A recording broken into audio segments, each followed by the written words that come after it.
empresas son demasiado pequeñas para ser competitivas. Cosas que nos olvidamos es que salir a los mercados no solo es ir a buscar capital. Retos que sean alcanzables pero que sean muy exigentes y ponerlo todo para cumplirlos. Una empresa cotizada siempre es una empresa que se percibe más valiosa y que se presupone más capaz. Tengo que conseguir financiación, pero lo que tienes es que conseguir que personas confíen en tu proyecto. No se trata de poner muchas chinchetas, de abrirte a muchos sitios, de muchos mercados. Eso es un grave error.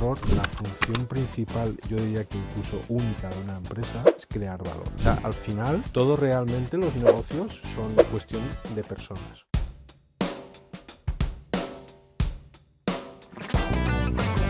Bienvenidos a un nuevo episodio de No Surrender. Hoy tenemos con nosotros a Pablo Martín. ¿Qué tal? ¿Cómo estás? Muy bien, un placer estar con vosotros. Bienvenido. Pues Pablo es CEO y fundador de Icertis, una de las consultoras tecnológicas más destacadas tanto del panorama nacional como internacional. Hoy, Pablo, vamos a tratar una serie de cuestiones, sobre todo la cultura empresarial, la resiliencia, y vamos a enfocarnos también en uno de los apartados, que es cómo has conseguido este crecimiento sostenido en Icertis, casi 30 años. Así que vamos a tratar todos estos puntos en el podcast de hoy. Sí, también nos gustaría destacar el tema de la internacionalización y la cultura empresarial. Entonces, bueno, antes de empezar, siempre nos gusta hacer unas pequeñas preguntas rápidas, así que, bueno, Alex, empezamos. La primera sería, si pudiese darle un consejo a alguien que esté empezando en el mundo del emprendimiento a la hora de crear un negocio, ¿qué consejo le darías? Que lo medite bien, que piense si realmente está dispuesto a lo que supone convertirse en empresario, ¿no? A trabajar muchísimo más duro que los demás, a posiblemente cobrar menos que otros en la misma situación y a tener un altísimo riesgo de fracasar. Las estadísticas dicen que va a fracasar. Antes de empezar el podcast nos has comentado que te gusta mucho y pasas mucho tiempo leyendo, así que ¿cuáles son los libros que más recomiendas? Muchos, no sabría casi decir. Tenéis algunos muy buenos justo ahí detrás en el decorado. Hay uno que es de mis preferidos. Me gustan mucho las biografías de empresarios, sobre todo aquellos que hicieron cosas que teóricamente no deberían haber podido hacer. Hay una que está ahí de Phil Knight, el fundador de Nike, Nunca te pares, me parece una virguería. También me gusta mucho la de Made in America, la de Sam Walton, ¿no? El fundador de Walmart. Y por poner una local, hay un libro muy poco distribuido, pero creo que lo tienen todavía en distribución en la Casa del Libro, que es de los orígenes de Gestamp y de Gombarri, que se llama contra su destino, Francisco Riveras contra su destino, que es el padre el fundador y padre de los actuales eh, eh, CEOs del grupo, ¿no? Y es espectacular también su vivencia de alguien que hizo desde nada la empresa. Y luego, bueno, ya si fuera del mundo de las biografías empresariales, algunos libros relacionados con economía, con políticas económicas, incluso a nivel filosófico. Estoy muy influenciado en los últimos años por el objetivismo de Ayn Rand, ¿no? La rebelión del Atlas o el manantial, son grandes libros que me influyen mucho o que me han influido mucho y todos los clásicos del pensamiento pues austriaco y de otras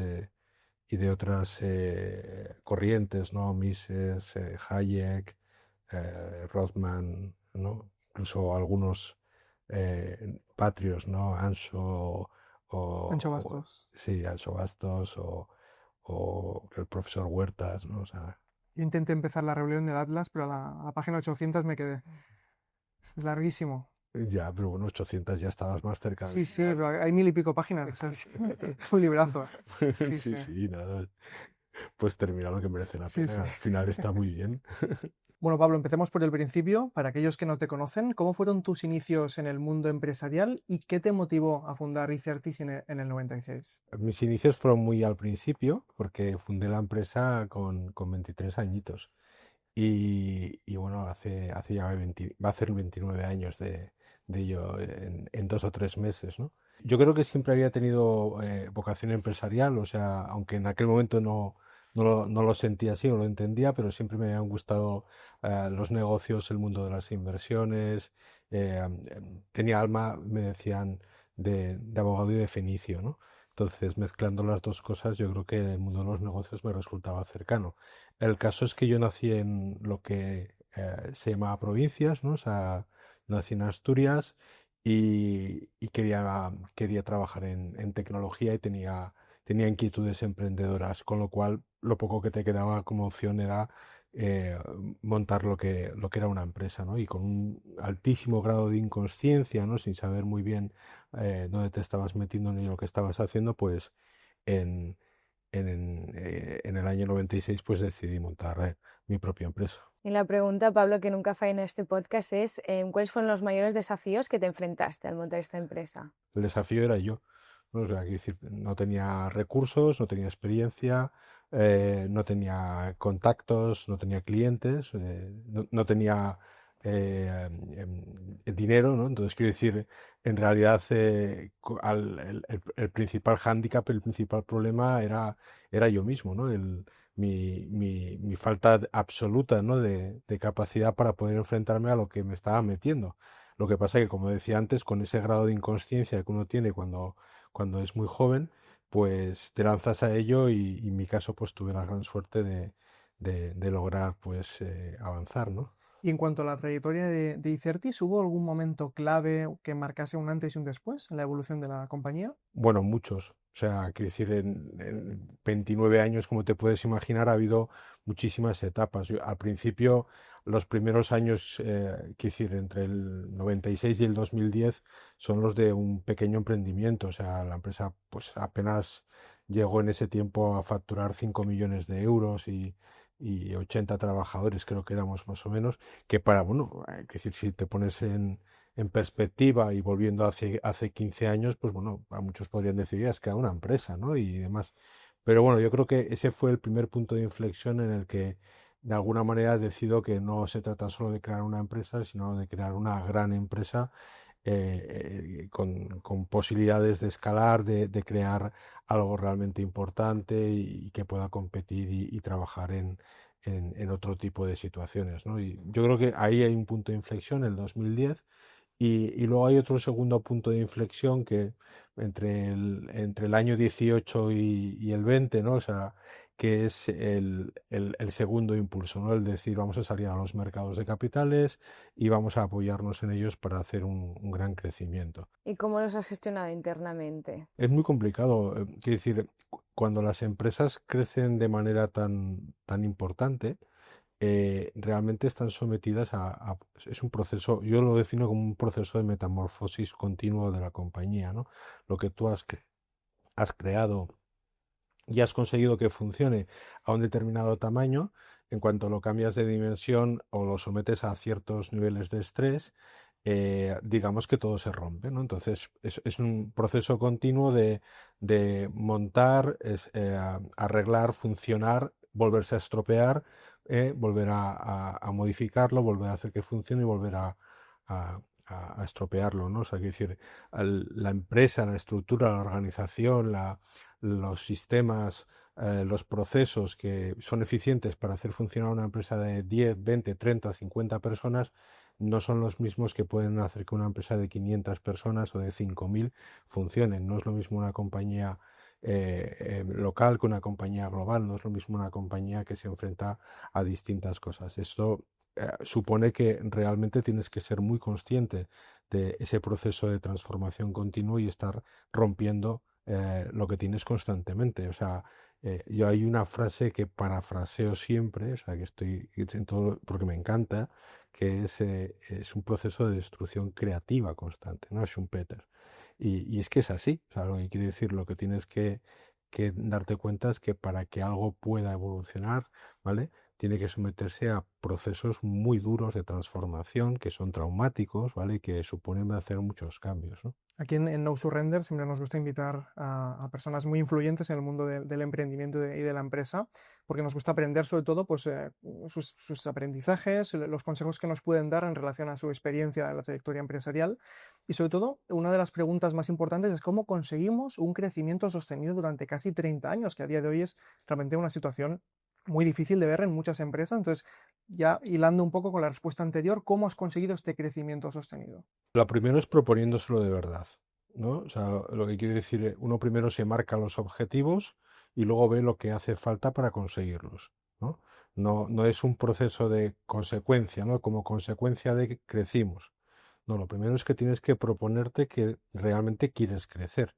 Porque muchas veces hay esa dicotomía entre lo que decimos que queremos y lo que hacemos realmente, ¿no? O sea, muchas veces decimos, quiero adelgazar, ¿no?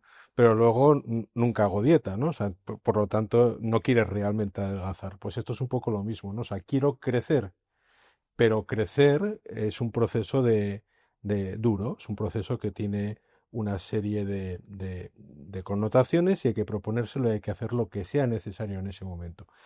Y en definitiva, nosotros escogimos un crecimiento inicialmente orgánico porque era lo único que podíamos permitirnos, o sea, no teníamos capacidad para hacer otro tipo de crecimiento. A partir de cierto momento en el que ya llegamos a, bueno, a tener una organización lo suficientemente madura y algo más de recursos, pues introdujimos también el crecimiento inorgánico, o sea, adquirir otras compañías que íbamos integrando.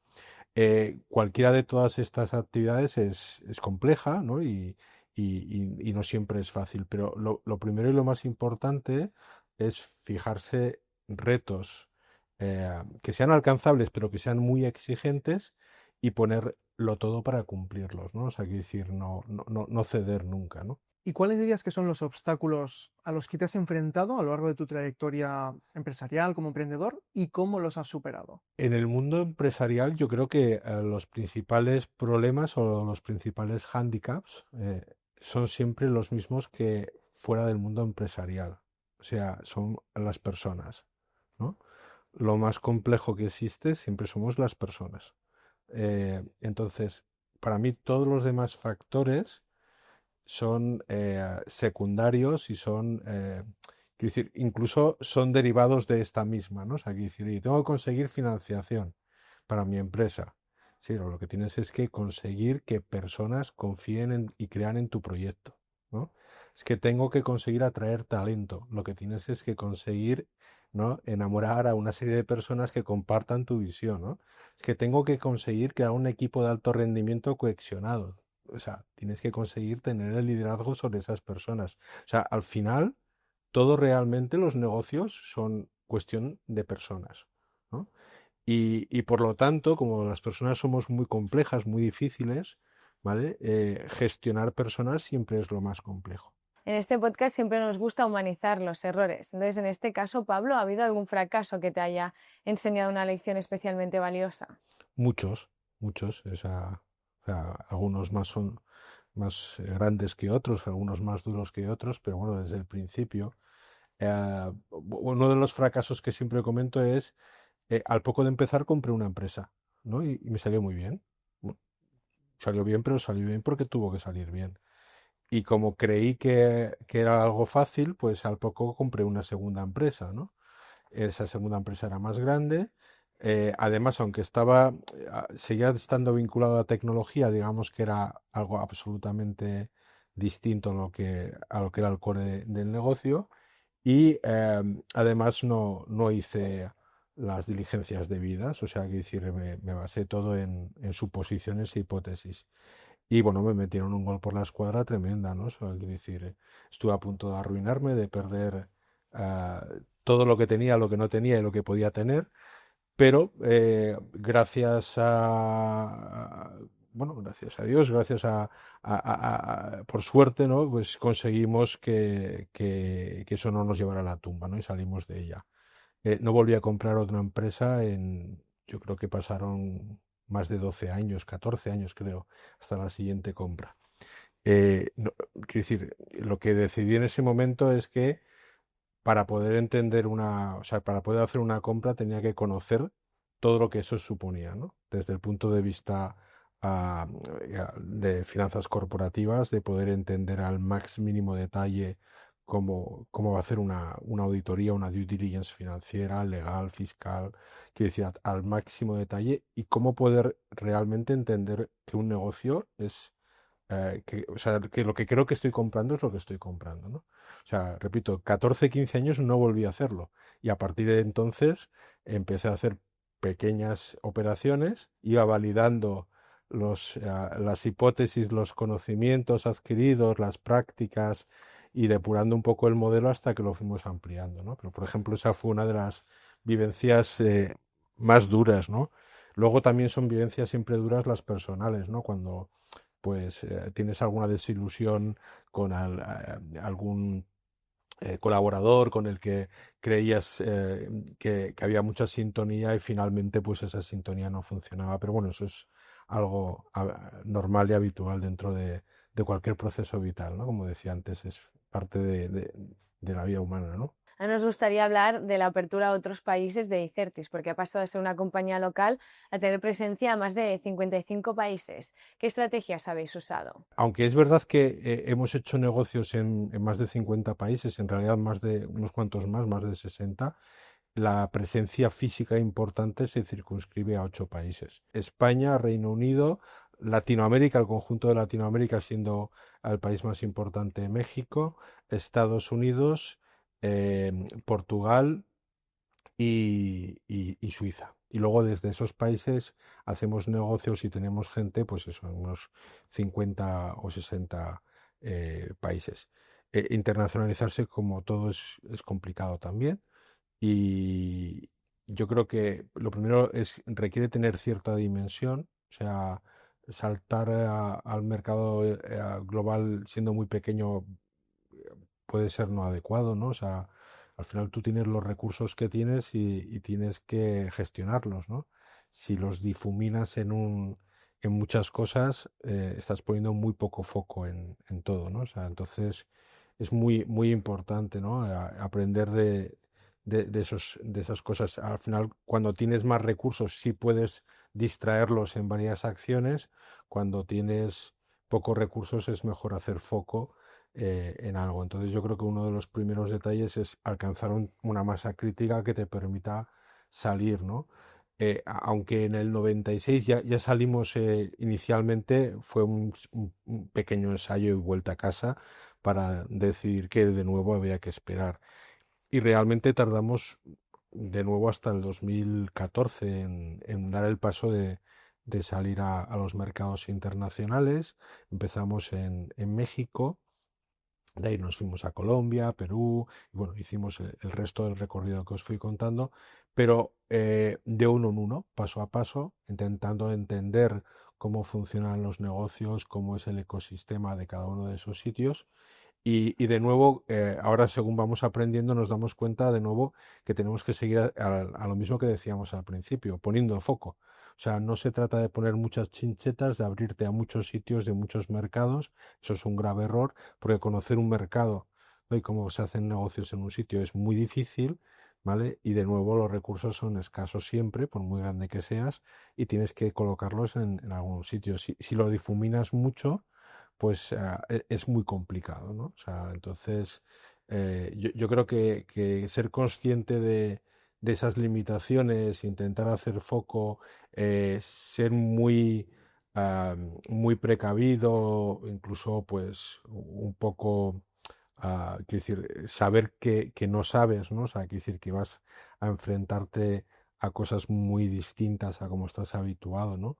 Y esperar que te caigan los palos es importante, ¿no? Sobre todo en algunos países es más esperable que en otros, ¿no? Ahora, hablabas que en 2014 fue la primera vez en que os lanzasteis ya más en serio de cara a internacionalizaros. ¿Cómo fueron estos primeros pasos de cara a decir, bueno, vamos a intentar entrar en este mercado? Y sobre todo, ¿cuáles son las principales barreras que os supuso el internacionalizaros? Entiendo que cada país tenía su idiosincrasia. No sé si fueron todos los países igual de difíciles, algunos os complicó alguno más. Curiosamente, casi todas las empresas españolas solemos tener siempre en nuestra idea de que el primer destino lógico para internacionalizarnos es Latinoamérica, ¿no? Asumimos que hay una cercanía mayor, cultural, idiomática, ¿no? y de muchos otros aspectos que no siempre es tan cierta, ¿no? O sea, que decir, porque si bien es verdad que podemos compartir algunos aspectos culturales y que vamos a decir que hablamos un idioma muy parecido, ¿no? O nuestro idioma base se supone que es el mismo, luego en la práctica y en la realidad no es tan así. Cuando llegas allí te encuentras con que culturalmente somos muy distintos, como en casi todos los países. Entonces, lo que creías que era una ventaja muy grande no lo es tanto porque sigues teniendo esas dificultades y sin embargo hay otras dificultades que pueden ser más importantes, ¿no? Yo siempre digo que los españoles tenemos un problema que es que no hablamos bien idiomas, ¿vale? O sea, seguimos sin hablar idiomas bien, inglés principalmente, porque si no, ¿qué sentido tiene que vayamos a vender a 8.000 o 9.000 kilómetros de distancia a un mercado pequeño, complejo y demás, cuando en línea recta tenemos a 2.000 kilómetros grandes mercados, ¿no? El primer mercado IT del mundo, ¿vale? O sea, por consumo es Estados Unidos. Representa por sí solo casi el 47% de la facturación de servicios IT de todo el mundo, ¿vale? El segundo es Europa, ¿eh? Y dentro de Europa, fundamentalmente hay 5 mercados, pero siendo el número uno el Reino Unido, ¿no? Entonces dices, y sin embargo coges un avión y te vas a vender voy a decir un país, por decir uno cualquiera, no sé, a Chile, ¿no? Que es un país maravilloso, precioso y demás, pero que está lejísimos, ¿vale? Que culturalmente es muy distinto y que tiene pues muchas dificultades para tal. Lo único que tenemos en común es que hablamos el mismo idioma. Entonces yo creo que ser consciente de eso también es importante. Las barreras culturales siempre son lo que decíamos antes, el factor humano, ¿no? Son las más importantes. ¿Y cómo identificáis aquellas empresas que encajan con Icertis? Después de mucho tiempo y de muchas operaciones, decimos que tenemos una especie de framework, ¿no? No decimos que tenemos un proceso, porque si tienes un proceso en M&A la lías siempre, o sea, quiere decir, aplicar una serie de reglas estrictamente es garantía de fracaso, pero tenemos un framework, un conjunto de herramientas, ¿vale? Que adaptamos a cada proceso para hacerlas más o menos de una manera determinada. Y el proceso empieza, como no puede ser de otra manera, en el scouting, ¿no? En el descubrimiento de las oportunidades, que una vez que las tienes y las acercas a tu deal flow, ¿no? Pues empiezas a hacer el análisis de la oportunidad. Y hay una serie de checks, ¿no? O de match que tenemos que hacer para entender si estamos ante algo que, que tiene sentido o no tiene sentido. Para nosotros uno de los primeros checks es el check cultural. Yo siempre digo que no existen dos empresas con culturas iguales. O sea, intentar buscar una empresa con una cultura igual es imposible, no existe. Pero existen empresas con culturas eh, compatibles, ¿no? Si hacer operaciones de integración ya de por sí, yo digo que es un deporte de alto riesgo, o sea que generalmente te das golpes, eh, hacer operaciones de integración o de M&A entre empresas con culturas muy diferentes o incompatibles incluso ya no es un deporte de alto riesgo, es un suicidio, ¿no? Entonces, yo creo que es uno de los primeros factores a ver, ¿no? A la hora de seleccionar. Primero, que tengan lógica de negocio, encaje, o sea, que tengan un sentido dentro del negocio que queremos hacer, pero la segunda, para mí más importante, es el check cultural. Ahora hablabas de la cuestión cultural, ¿no? ¿Qué aprendizajes destacáis en cuanto a la integración de equipos y la parte cultural tras una adquisición? Muchos, todos los días aprendemos algunos, ¿no? Lo que te decía, lo de no existen dos culturas iguales. eh, una cosa es lo que la gente dice y otra cosa es lo que la gente hace. Cuando haya diferencias entre ambas cosas, solo te fijes en lo que hace, no en lo que dice, ¿vale? La gente en general no suele decir todo lo que piensa hacer, todos sus planes, o sea, se reserva una parte privada y muchas veces el no conocer todos sus planes es un problema porque no eres capaz de tenerlo en cuenta a la hora de adaptar el proceso a lo que ellos realmente están buscando, ¿no? O sea, por ejemplo, cuando un emprendedor o cuando un socio vende su empresa, muchas veces a la pregunta de por qué venden su empresa, las respuestas que te dan son lógicas, pero a veces no son las adecuadas, ¿no? Lo mejor es cuando ves a alguien que tiene 67 años y te dice, porque me quiero jubilar. Porque el 99% de los casos es así, ¿no? O sea, hay que decir, esa suele ser algo muy fácil, ¿no? Pero muchas veces te das cuenta que a veces no está muy claro el por qué desean vender su empresa. Y entonces te encuentras con veces que alguien después de vender su empresa se resiste, ¿no? Al proceso de integración, ¿no? Y dices, pero ¿por qué te resistes si tú has decidido vender tu empresa, ¿no? Pero en el fondo, ¿no? Tú sigues peleando por un proyecto con una identidad propia, ¿no? Eh, en otras ocasiones tu motivación fue huir de algo, ¿no? O sea, huir del estrés que te producía, de, del sobreesfuerzo que no querías soportar o de muchas cosas. Entonces tú esperas que esa persona continúe en el equipo con la misma fortaleza, ¿no? Con la que estaba antes, cuando realmente su principal motivación para hacer ese proceso legítimo, ¿no? Era precisamente descargarse de todo ello. Entonces, conocer las motivaciones de las personas, lo que hace que para uno lleve ese tal, es muy útil de cara a poder definir eh, cuál es el proceso lógico de integración, ¿no? Un punto clave de Icertis es cuando dio el salto al BM Growth en 2019. ¿Qué significó para la empresa y también a ti como CEO? Yo siempre he tenido cercanía por los mercados de capitales, o sea, quiero decir, a mí las finanzas y los mercados de capitales siempre me han gustado, ¿no? Yo ya invertía en acciones en el año 94, cuando había que ir a firmar la boleta a la sucursal bancaria, porque al menos los mortales no podíamos hacer operaciones por teléfono y no existía, por supuesto, ningún tipo de broker online. Entonces, era algo que me atraía. Eh, pero además, yo siempre he tenido el convencimiento firme de que uno de los grandes problemas, bueno, hay muchos problemas de estructura económica en este país, ¿no? En España, pero eh, uno, uno de ellos, además se alimentan entre ellos. Uno de ellos es las empresas son demasiado pequeñas para ser competitivas, ¿vale? Y para poder hacer determinadas cosas. Y dos, las empresas están demasiado bancarizadas. Tenemos un sistema bancario que ha sido muy eficiente y todas las empresas se han volcado mucho en ellas, ¿no? Yo creo que las empresas tienen que tener una dimensión mayor de la que tenemos de media. De hecho, es una de las grandes diferencias entre el sur de Europa y el conjunto de Europa y de Europa contra el mundo y especialmente contra Estados Unidos, ¿no? La dimensión media de las empresas. Pero otra es la escasa, el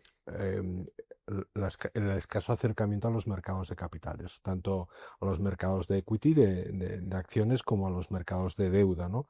A salirse fuera del entorno bancario, salvo en el mundo del emprendimiento tecnológico, de las startups y del venture capital por necesidad, ¿no? Porque el sistema bancario nunca ha sido útil para ellos. Entonces, eh, yo creo que una de las cosas que nos olvidamos es que salir a los mercados no solo es ir a buscar capital, ¿vale? Eh, Estar cotizada para una empresa, por ejemplo, yo lo identifico, lo he llamado siempre disponer de una especie de navaja suiza, un conjunto de herramientas que puedes utilizar. Desde luego es una grandísima operación de marketing, ¿no? O sea, pones a una empresa en el candelero. Es un amplificador brutal, lo cual tiene su parte buena y su parte mala. O sea, si haces las cosas bien, es un amplificador de lo bien que has hecho. Si haces las cosas mal, es un amplificador de mal que has hecho las cosas. Hay que tener cuidado con eso. Pero es una grandísima operación de marketing. Una empresa cotizada siempre es una empresa que se percibe más valiosa, ¿vale? Y que se presupone más capaz, ¿no? Se supone que ha pasado por una serie de controles, que hay una serie de supervisiones, se supone que tiene un nivel de management y de compliance y de organización que le permite estar ahí, ¿no?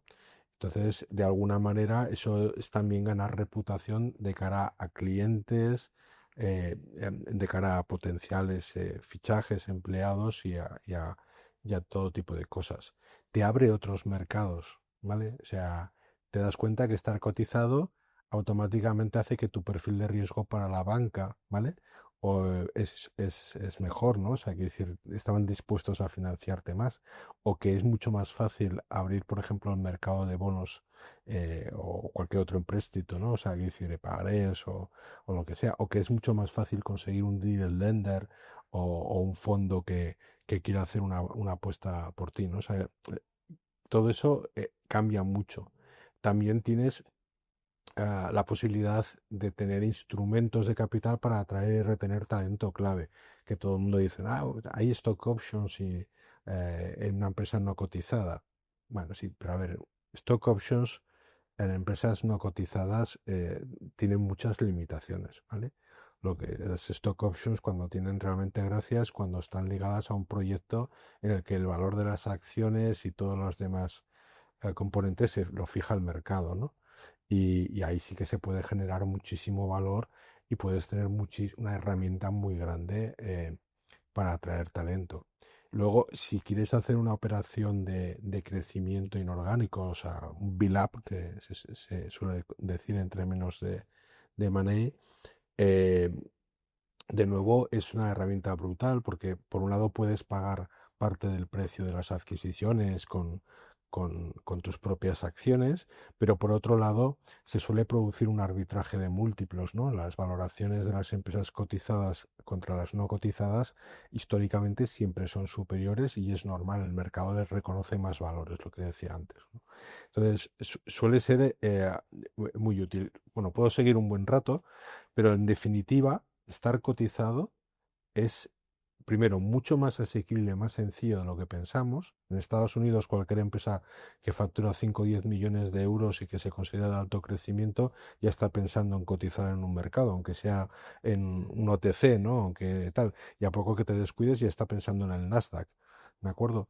Aquí ni siquiera las grandes empresas se plantean muchas veces estar cotizados, lo ven todo como problemas y yo creo que tiene muchas más bondades que problemas, ¿no?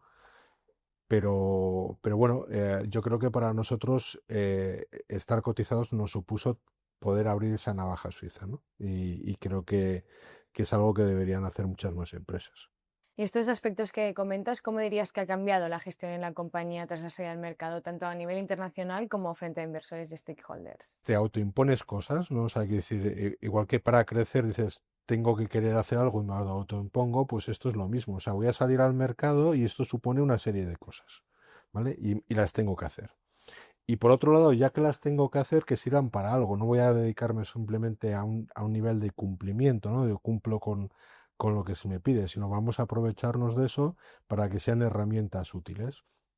Yo creo que esto nos ha ayudado a profesionalizar la empresa, a mejorar nuestro governance, a mejorar nuestro management, a incorporar a personas con otras capacidades y también a tener otro mindset enfocado realmente en qué es la creación de valor, ¿no? O sea, cómo se crea valor de verdad dentro de las empresas. Porque al final, no nos olvidemos, la función principal, yo diría que incluso única de una empresa, es crear valor económico, ¿vale? Como consecuencia de eso y además de eso debería hacer otras cosas, ¿no? Que es crear valor para el conjunto de la sociedad, intentar hacer actividades que sean buenas y bonitas, pero la realidad es que todo eso no se puede hacer o no son los objetivos principales de una empresa.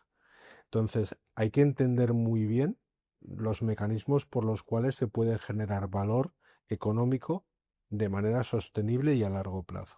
Nosotros creemos que pasar al mercado continuo es jugar en primera división, es dar un siguiente paso donde están alineadas pues las 120 o 130 empresas, no recuerdo ahora mismo, que cotizan en el SIBE, en el mercado principal español, y donde pues están las más grandes empresas y las empresas más significativas, ¿no? Y por lo tanto, de nuevo tienes que subir, ¿no? Y pasar de ser, pues, uno entre los principales, ¿no? De la segunda división a ser un pequeño actor en la primera división donde tienes que de nuevo volver a ganarte pues el respeto y el derecho a jugar en esa primera división, ¿no? Y todo eso supone pues de nuevo transformaciones, mejoras, procesos que hagan que podamos aprovechar ese salto. Pablo, antes hablabas de personas, de lo complicadas que son. A la hora de poder escoger aquellas personas, aquellos socios con los que te puedes rodear, ¿cuáles son las principales cualidades o virtudes que tienes en cuenta o que te fijas a la hora de poder confiar en alguien? Bueno, hay condiciones sine qua non. O sea, quiero decir, condiciones que son líneas rojas. Si no se cumplen, no podemos ni seguir hablando. ¿Vale? Y que además el problema de todo esto es que en realidad no la sabes si se cumplen o no hasta que lo verás después, ¿no? Pero para mí la primera obvia es la honestidad, ¿no? Eh, si no hay honestidad, no puedo trabajar con una persona. La segunda es el compromiso, ¿no? O sea, quiero decir, tenemos que asumir lo que decíamos antes. No se trata solo de lo que dices, sino de lo que haces, ¿no? O sea, me comprometo realmente con ello.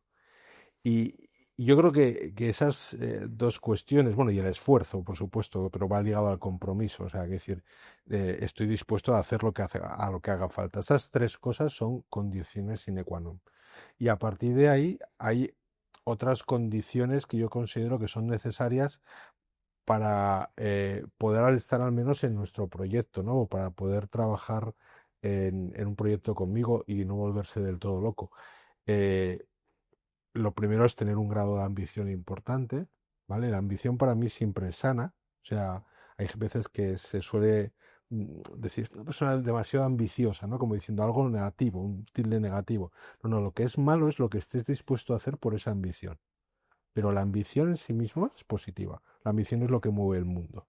Entonces, yo creo que tener un alto grado de ambición es muy importante en un proyecto ambicioso, ¿no? O sea, en un proyecto exigente.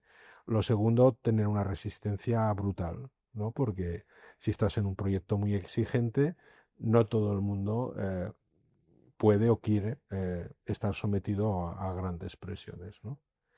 Y, y lo tercero es el grado de, o sea, ser autoexigente, ¿no? El estar dispuesto a que cada día te vas a enfrentar a cosas distintas para las que no estás preparado, o sea, a vivir permanentemente fuera de tu zona de confort, a tener que aprender cosas nuevas y demás. Entonces hay esas condiciones que creo que deberían ser comunes para todos y este otro grupo de condiciones que son al menos necesarias para trabajar en mis proyectos porque de alguna manera es como somos nosotros, no es la cultura que tenemos. Y pues hemos estado viendo tu trayectoria, ¿no? Entonces, ¿cómo dirías que durante estos años, desde los inicios hasta hoy, ha ido evolucionando tu estilo de liderazgo? A ver, yo al principio no creo que tuviera un estilo de liderazgo, o sea, quiero decir, simplemente hacía y evidentemente eso es un estilo de liderazgo, pero de partida ni siquiera con ni conciencia de ello, ¿no? A partir de ahí, pues yo creo que ha ido evolucionando de manera, primero, no intencionada, o sea, que decir, ha sido una evolución lógica de madurez personal, madurez profesional y demás, pero sin responder a una búsqueda de algo concreto y sí más en los últimos años pues yo creo que sí, como todos cuando nos vamos haciendo mayores y empezamos a acumular más experiencia, pues empiezas a identificar cosas que crees que funcionan mejor que otras, ¿no?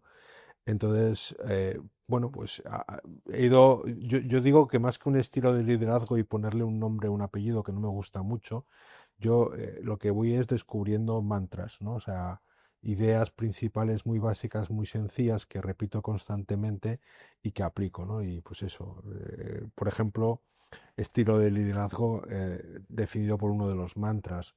Si tienes al equipo adecuado, a las personas adecuadas, todo resulta muy fácil, ¿vale? Y si no lo tienes, ¿vale? Da igual lo que te esfuerces, no va a funcionar. Entonces, volviendo a eso, el axioma es que todo se trata de tener el equipo adecuado. Esto te hace comportarte de una manera muy concreta, que es no puedes permitirte tener dentro de tu equipo a personas que no estén a la altura del reto del que te estás proponiendo, porque si no, no va a funcionar. Nos acabas de dar unos ejemplos y el ejemplo de mantra que has mencionado. En cuanto a la cultura empresarial, ¿qué dirías que es para ti, que es lo esencial para que sea sólida y duradera? Lo primero es, las culturas se crean. Tú puedes decidir cuál es la cultura de una empresa. Evidentemente te la puedes inventar sin ningún tipo de sustento, o sea, no hay valores, no hay nada por detrás, y entonces no deja de ser un guachi del cual todo el mundo se da cuenta, o puede ser algo que tú hayas definido pero que se sustenta en valores muy arraigados y que además está totalmente alineado con esa misión y visión, ¿no? Y si eso se convierte en algo real y se repite una y otra vez, se acaba convirtiendo en, en la cultura de una compañía. Lo que hay que entender es que la cultura, si no la creas tú, se crea sola, ¿vale? O sea, las culturas se generan espontáneamente. Entonces, una de las cosas que a veces nos olvidamos en las empresas es que esto es así y que por lo tanto es muy importante que decidas cómo quieres que sea la cultura de tu empresa y que después no sea un guachi, sino que lo sustentes en cosas reales, ¿vale? Que todos los días se apliquen. Yo decía antes, Icertis tiene una cultura que la definimos como una perfecta meritocracia, donde el esfuerzo, ¿vale? Y el valor individual es muy importante, ¿no? O sea, lo que cada uno hacemos, ¿no? Eso no puede ser, ¿no? Si luego ves que hay personas que no hacen no están a ese nivel de performance, pero no pasa nada. O si yo mismo, pues, me paso la mitad del tiempo haciendo cosas personales o de ocio o llego tarde o demás, ¿no? O sea, lo que quiero decir es que todo eso lo se crea. Entonces, para mí lo más importante dentro de lo que es las culturas de las empresas es literalmente ser consciente de que las culturas se crean, que tienes que decidir lo que quieres hacer y que tienes que pelear para crearla. No sé si en cuanto a la creación de esta cultura que comentas, que puede generar un clima, un ambiente concreto en la empresa, puede ayudar a la hora de tomar decisiones en momentos críticos, porque mi pregunta va enfocada sobre todo a cómo gestionáis la toma de decisiones en momentos críticos para la compañía. Sí, evidentemente la cultura, los valores, o sea, esas referencias internas básicas son muy importantes a la hora de que la gente pueda tomar decisiones por sí mismo ante cualquier situación, ¿no? Dices, oye, alineado con esta cultura, ¿cómo actuaría, no? Hay muchas empresas, por ejemplo, que dicen estar realmente orientadas al cliente, ¿no? Y hay algunas que son incluso muy conocidas por su nivel de atención top, ¿no? Y al final eso les guía, ¿no? A la hora de tomar decisiones. Un cliente se ha quejado, ¿vale? Tenía una reclamación que podía ser lógica y yo sin necesidad de pedir ninguna supervisión, tomé una decisión que implicaba pues hacerle un abono, devolverle al cliente lo que había hecho y demás. Me permite tomar esa decisión porque la cultura, ¿vale? Es que realmente el cliente está en el centro de todo y satisfacción del cliente, ¿no? Entonces, puse un ejemplo intenté además no inventar a la empresa, que seguro que todos se nos pudo ocurrir una o dos que cumplen eso, ¿no? Pero la realidad es que cuando tienes una cultura muy fuerte, unos valores muy bien definidos, ¿vale? Y todo el mundo conoce estas cosas, de alguna manera tienes una guía de comportamiento. No te hace falta un manual de procedimientos, procesos y demás, ¿no? Respondes, alineado con estos valores, ¿cómo debería actuar, ¿no? Pues Pablo, en este podcast siempre nos gusta hacer un apartado de aprendizajes. Entonces, ¿cuáles dirías tú que son las habilidades más importantes para un emprendedor que quiere triunfar en el mundo de la tecnología? Lo primero que se lo piensen, ¿no? La estadística está en contra de los emprendedores, o sea, la mayor parte de ellos fracasan y siempre pensamos que nosotros no vamos a ser parte de esa estadística, que vamos a ser de los que triunfan y es lógico porque si no, no haríamos nada, pero la realidad es que podemos estar en el otro lado, ¿no? O sea, ser empresario, ¿vale? ¿vale? Todos los empresarios se supone que son emprendedores, no todos los emprendedores son empresarios y solemos utilizar ambas palabras como sinónimos, pero yo no estoy de acuerdo en que sean sinónimos. Entonces, ser empresario tiene cosas muy bonitas, pero es muy duro. Entonces, lo primero que tienes es que hacerte un montón de preguntas antes de empezar, ¿no? O sea, lo más probable es que salga mal. Estoy dispuesto a pasar por ello, ¿vale? Durante mucho tiempo voy a trabajar más que nadie. Estoy dispuesto a esto, ¿vale? Lo más probable es que, al- yendo bien incluso, no fracasando durante mucho tiempo al menos, gane menos dinero de lo que ganaría trabajando ahí fuera, ¿no? No voy a tener nadie que me soporte. La mayor parte de la gente no lo va a entender. Muchos incluso van a pensar que me he vuelto tonto, ¿no? O que tengo ideas raras. Entonces, estoy dispuesto a percutir, ¿no? A perseverar, a estar un montón de años dándole antes de empezar a ver tal. Yo creo que todo esto, que son habilidades, ah, eh, más que habilidades, ¿no? Preguntas existenciales es muy importante. Yo no animaría a todo el mundo a ser empresario, animaría a todo el que quiera a ser empresario, pero teniendo un poco de las cosas, las ideas claras. Empezando por decir que yo era totalmente inconsciente cuando lo hice, o sea, yo no hice estas reflexiones, sino a lo mejor no lo hubiera hecho. Y luego, por otro lado, solemos pensar en las típicas habilidades, a los hard skills, ¿no? O sea, conocimientos necesarios. Si es tecnología, necesitamos un CTO, un tecnólogo que sepa un huevo, vale, perfecto. Necesitamos un CFO que tal, perfecto. Pero se nos olvidan cosas más mundanas, ¿vale? Más cercanas a los soft skills, eh, que son muy importantes, ¿no? O sea, tanto, pues, por ejemplo, para manejar un equipo, ¿no?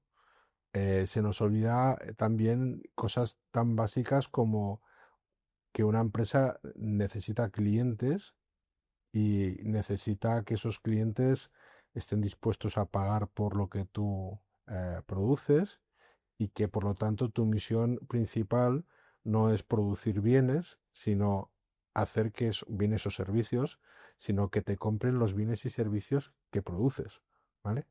Y esto se lo olvida casi todo el mundo, ¿no? Claro, luego cuando te pones a decir hay que vender lo que producimos, y dices, ya, pero es que yo no valgo, yo no sé. ¿No? Dices, ah, vale, pero es que aquí faltaba algo, ¿no? Entonces, bueno, yo creo que todo eso es lo que hay que reflexionar. Yo cuando hablo de lo que hace falta para que una empresa funcione, dibujo una especie de triángulo. Bueno, en realidad es un círculo con tres gajitos que se parece mucho al logotipo de una conocida cadena de televisión española, ¿no? Y digo, mira, cada uno de estos tres gajitos, si queréis, vale, o sea, decimos que es un motor rotativo de estos Henkel, ¿no? Y decimos, esto es la gestión barra las finanzas barra todo lo que es administración, ¿no? Esto es las operaciones barra producción barra delivery y esta parte de aquí es marketing barra ventas. O sea, una empresa puede empezar a hacer cosas teniendo solo capacidades en uno de esos huecos, ¿no? Pero al final, si no es capaz de tener capacidades en las tres gajos, es imposible que tenga éxito. Y sobre todo, si están muy desequilibrados, como un motor rotativo, se va a romper, se va a gripar. ¿Vale? Tú puedes vender muchísimo, pero eres incapaz de producir bien lo que tienes que vender, no vale de nada que vendas, ¿no? Vendes mucho y produces mucho, pero eres un desastre gestionando los flujos de caja, ¿vale? Y acabas quebrando porque te quedaste sin caja. Entonces, no hay una cosa u otra, hay un conjunto de necesidades dentro de una empresa que en un momento inicial, cuando se es muy pequeño, puede que se pueda sobrevivir sin ellos, pero que nunca van a poder escalar sin que los tengamos equilibrados. Y luego en el centro de toda esa pirámide que quedan los gajitos es donde colocamos pues esa visión estratégica, ¿no? Esa definición clara de qué es lo que estamos tratando de hacer. O sea, hay que tener un plan, sabiendo que los planes no se cumplen nunca, ¿vale? Que hay que cambiarlos todos los días, pero por lo menos tengo una historia definida, ¿no? Esto es por aquí por donde vamos a ir. Pablo, aquí en el podcast hemos hablado de diferentes tecnologías, el metaverso, el blockchain, la inteligencia artificial.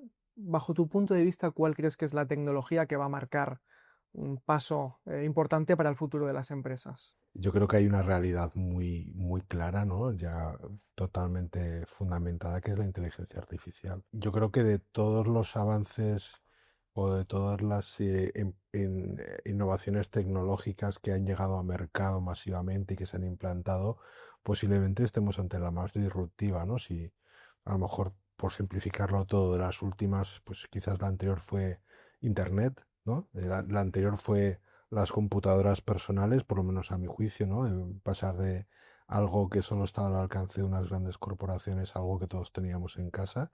Eso fue 70s, 80s, a Internet en los 90s.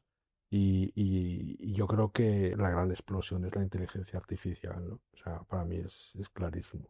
En este podcast también hablamos mucho del equilibrio entre la vida personal y la profesional. En tu caso, con las exigencias que conlleva liderar una empresa en constante expansión, ¿cómo lo logras hacer? No la separo. O sea, no tengo de eso, eso que llamáis vida personal, no, no tengo. No, a ver, hay distintos perfiles de personas, yo no he conseguido hacerlo y además hace mucho tiempo que me he olvidado de intentar hacerlo. O sea, tengo la suerte de que mi familia me aguanta así y todo encaja, pero yo no tengo diferencia. Trabajo desde que me levanto hasta, o sea, formal o informalmente, hasta que me vuelvo a dormir. Los sábados y domingos frecuentemente también trabajo, o sea, normalmente sábado y el domingo por la mañana suelo dedicar alguna hora a trabajar.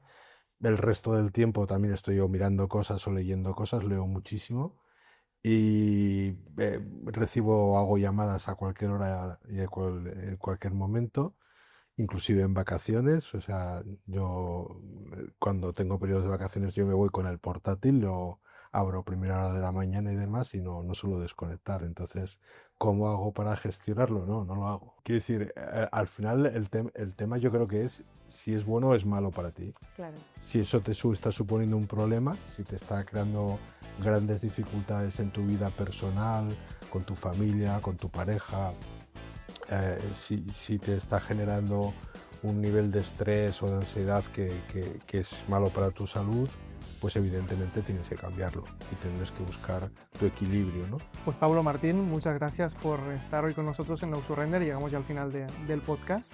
Esperemos que hayas estado cómodo, que te hayan gustado pues, nuestra compañía de todo el equipo de Now Surrender. No, gracias a vosotros, un Muchas placer gracias. y encantado. Y muchas gracias, Pablo, por dar estos consejos.